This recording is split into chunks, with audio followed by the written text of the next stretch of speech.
नववर्ष 2021 की शुरुआत हो चुकी है। इस वक्त हमारे साथ मौजूद हैं नोएडा के एडीसीपी रणविजय सिंह जी। उनसे बात करते हैं। सर, सबसे पहले हम 10 न्यूज़ की तरफ से आपको नववर्ष 2021 की बधाई देना चाहेंगे। आपको भी बहुत बहुत शुभकामनाएं, हार्दिक शुभकामनाएं मेरी, आपके और पूरे 10 न्यूज़ की पूरी टीम को।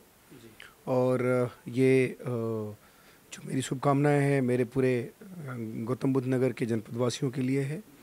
नोएडा शहर में जितने लोग निवास करते हैं उनको मेरी तरफ से हार्दिक शुभकामनाएं। और हम यही कामना करते हैं कि एक जो सिचुएशन पैंडेमिक का हम लोगों ने अभी पिछले साल झेला है, इससे हम सब लोग अब धीरे धीरे उभर रहे हैं, सब लोग इससे बाहर आ रहे हैं। और 2021 जो वर्ष है ये हम सब लोगों के लिए सुख, समृद्धि और एक अच्छा स्वास्थ्य और एक सेफ्टी, सुरक्षा वगैरह सब इंश्योर हो इसमें, और हम सब लोग खुश रहें, हम लोग आगे बढ़ें। सर, अगर बात की जाए तो गौतम बुद्ध नगर नोएडा पुलिस की क्या प्राथमिकताएं रहेंगी 2021 में? देखिए, जैसा कि हमेशा से हम लोग के लिए क्राइम कंट्रोल प्राथमिकता रहती है और हम लोग इस पे बहुत ज़बरदस्त तरीके से काम भी कर रहे हैं। अभी आपने देखा होगा कि जो एक नई व्यवस्था हमारे यहाँ पिछले वर्ष लागू की गई, जिसको कमिश्नरेट प्रणाली कहते हैं, उसके परिणाम आप लोगों ने खुद देखा होगा और हमारे पूरे इस जनपद के जनपदवासियों ने देखा है कि किस तरीके से हम लोगों ने कोविड का जो सिचुएशन हमारे सामने क्रिएट हुआ था उसमें कैसे हमारे पूरे पुलिस परिवार की टीम, हमारे कमिश्नर साहब के नेतृत्व में हम सब लोगों ने मिल कर के इस कोविड को कैसे एक तरह से फाइट किया। आप लोगों का सहयोग मिला, पूरे हमारे जनपदवासियों का सहयोग मिला और इससे हम लोग निकल कर के अभी बाहर हुए हैं। उसके बाद जैसे ही अनलॉकडाउन शुरू हुआ था, तो अनलॉकडाउन के बाद आपने देखा होगा कि कुछ क्राइम होना शुरू हुआ था, तो उसको भी हम लोगों ने बहुत अच्छी तरह से कंटेन किया। जितने सारे हमारे इंपॉर्टेंट क्राइम्स थे सबको हमने वर्कआउट किया है। तो क्राइम हमेशा से हमारी पहली प्राथमिकता रहती है, क्राइम और क्रिमिनल्स को कंटेन करना। और नई व्यवस्था में हम लोगों ने इंश्योर किया है कि हम लोग एकदम जीरो टॉलरेंस की नीति पे चल रहे हैं। अगर हमारे यहाँ कोई भी अपराधी अपराध करने की अगर सोचता है तो उसके दिमाग में ये बात घुस जाए कि यहाँ पर अपराध नहीं कर पाएगा, करेगा तो बचेगा नहीं। और इस थीम के साथ हम लोगों ने काम किया है और आपने देखा भी है कि बहुत सारे अपराधियों को हम लोगों ने जेल के सलाखों के पीछे भेजा है। यहाँ पर जितने गैंग्स काम करते थे, सारे गैंग्स पे हम लोगों ने, ऑर्गेनाइज क्राइम पे हम लोगों का फोकस रहा, ऑर्गेनाइज क्राइम पे हम लोगों ने काम किया। और उसके बाद हमारे यहाँ जो साइबर अपराध है, साइबर अपराध पे भी हमारी बहुत ज़बरदस्त फोकस है और हम लोगों ने तमाम इस साइबर क्राइम को कॉम्बैट करने के लिए हमने मैकेनिज़्म डिवाइस किया हुआ है। हमारी सेल काम कर रही है। हमारे बड़े ही मतलब एक टेक्निकल बैकग्राउंड के लोग, हमारे अधिकारीगण इस पूरे सेल को चला रहे हैं और हम इंश्योर कर रहे हैं कि साइबर जो हमारा क्राइम है इस पर कंटेन हो जाए। उसी तरह से आपने देखा होगा कि फ्रॉड्स बहुत होते हैं हमारे यहाँ, फ्रॉड्स के केसेस हैं जिसमें एक तरह से टेक्निकलिटी भी इन्वॉल्व रहती है। उस पर कैसे कंटेन किया जाए, इस पर भी हम लोग का फोकस है। उसके अतिरिक्त कुछ हमारे रियल एस्टेट के प्रॉब्लम्स यहाँ पे हैं, तो वो रियल एस्टेट के प्रॉब्लम्स को भी रेरा के और यहाँ के जो अथॉरिटीज़ के लोग हैं उनके माध्यम से हम लोग उसको रिजॉल्व करें। और मैं हमेशा ये ज़रूर कहूँगा कि अभी हमारा जो ये कोरोना का जो इफ़ेक्ट है, जो इम्पैक्ट है, वो चीज़ अभी भी कंटिन्यू कर रहा है।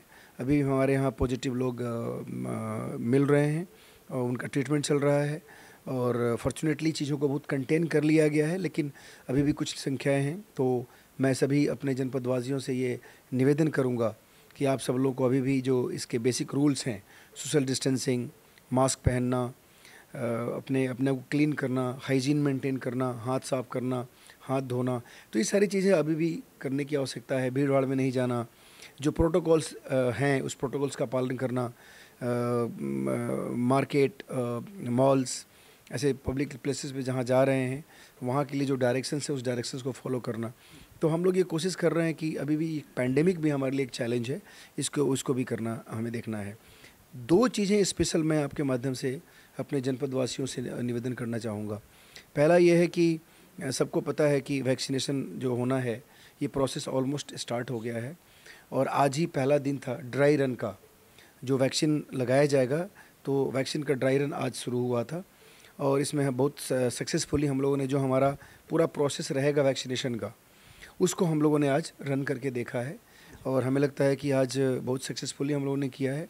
और अब जब ये आपने देखा होगा कि पहले हमारे जो हेल्थ के जो योद्धा हैं, जिन लोगों ने बहुत मेहनत की, जान जोखिम में डाल करके हमारे पूरी मानवता की, हमारे पूरे जनपदवासियों की सेवा की, सबसे पहले और आज भी सबसे ज़्यादा एक्सपोज्ड वही रहते हैं, वही ट्रीट करते हैं हमारे कोविड पेशेंट्स को। तो उनके लिए पहले व्यवस्था की गई है और जब उनका हो जाएगा फिर धीरे धीरे जो एक्सपोज्ड सेगमेंट है हमारे सोसाइटी का, उसको पहले हम लोग एक तरीके से कराएंगे। तो ये सब होने के बाद ये चीज़ कम्युनिटी लेवल पे जाएगा।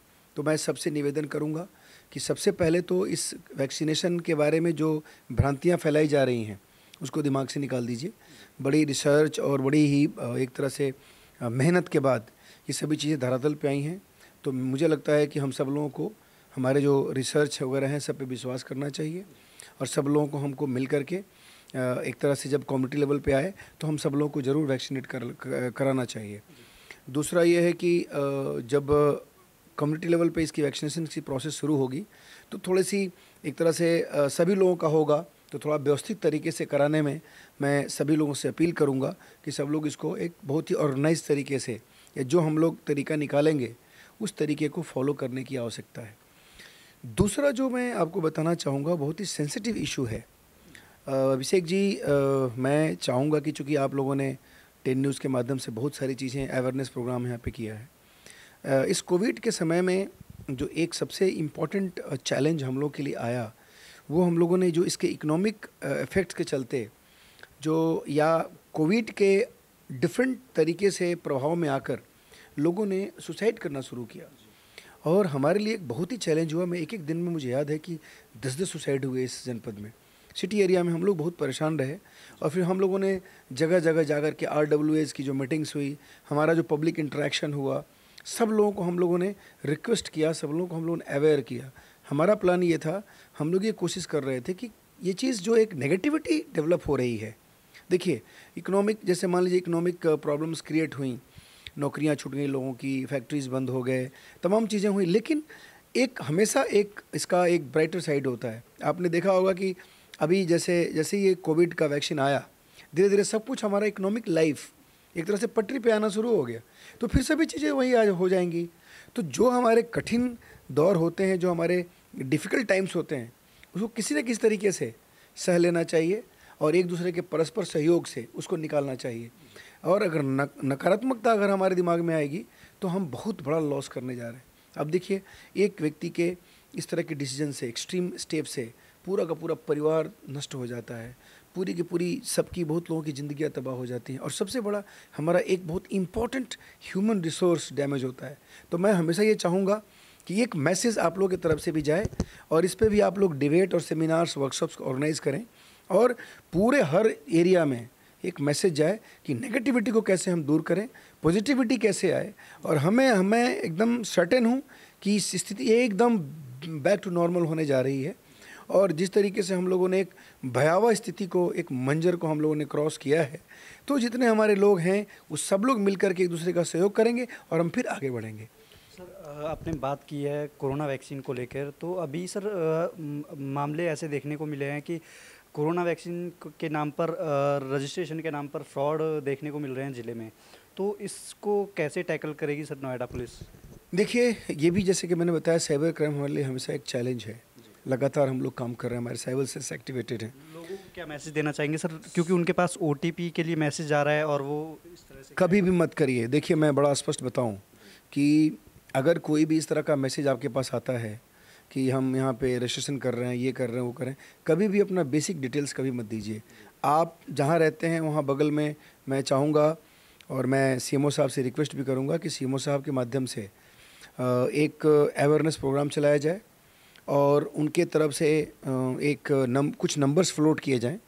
अगर बाय द वे कोई मैसेज इस तरह का आता है तो उन नंबर से लोग कांटेक्ट करें। हालांकि मुझे पता है कि कुछ लोग अपने आप को हेल्थ कर्मी बता करके अपना नंबर फ्लोट कर रहे होंगे, तो लेकिन कुछ ऑथेंटिक मीडियम इसका निकाला जाए जिससे ये पता चले लोगों को कि इस नंबर से हम डायल करेंगे तो हमारी रियल और ऑथेंटिक जो हेल्थ कर्मी हैं या जो डॉक्टर्स हैं, जो टीम के मेंबर्स हैं, रियल टीम के मेंबर्स हैं, उन लोगों से हमारी बात हो सके।